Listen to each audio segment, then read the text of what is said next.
Hello guys, এসে গেছে একটা নতুন ভিডিও নিয়ে। দেখবে এই দেখো, আমি আজকে বানাবো হচ্ছে পাখা দিয়ে একটা জিনিস বানাবো, যাতে আমার লাগবে হচ্ছে কালার, পেন্সিল, পাখা। দেখতেই পাচ্ছ, দেখে নাও কী কী কালার নিচ্ছে। হচ্ছে রেড, গ্রিন, ইয়েলো, পিঙ্ক।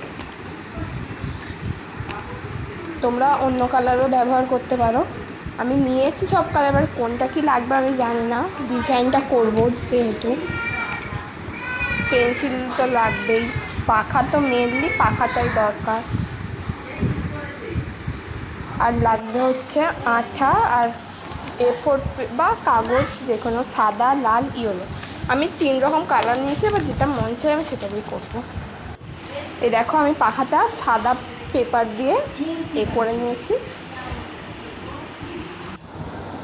এবার আমি সাদা পেপারটার ওপরে ডিজাইন করেছি। দেখো ডিজাইনটা কেমন লাগছে বলবে। আমি রেডটা আগে ধারে মার্ক করে নিয়েছি, তারপরে হালকা সাদা রঙ দিয়ে আমি ডিজাইন করে নিয়েছি।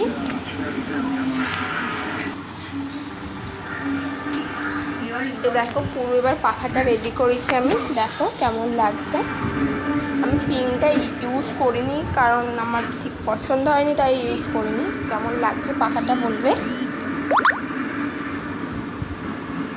ঠিক আছে? পাখাটার ডিজাইনটা আমি যেমন পেরেছি তেমনই করেছি পাখাটা।